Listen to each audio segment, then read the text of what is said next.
দেড় বছরে খুব কম সময় পেয়েছিলাম মায়েদের পাশে দাঁড়াবার জন্য, এবং খুব কম সময় পেয়েছিলাম এবং আমি ভাবতে পারিনি যে এত কম সময় আমি পাবো। তো আমি চাই যেও দায়িত্ব পেয়েছে কিনা মানুষের পাশে থাকুক, যেভাবে মায়েরা আশীর্বাদ দিয়েছে সেটা যেন রাখতে পারে।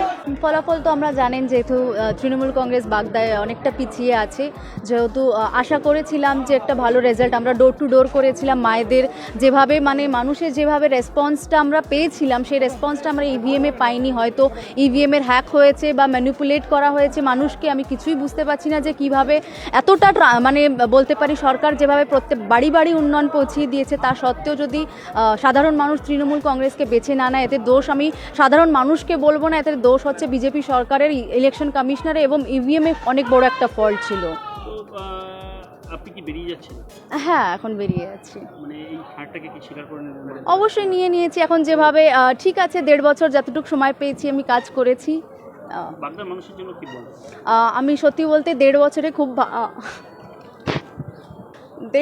খুব কম সময় পেয়েছিলাম মায়েদের পাশে দাঁড়াবার জন্য, এবং খুব কম সময় পেয়েছিলাম এবং আমি ভাবতে পারিনি যে এত কম সময় আমি পাবো।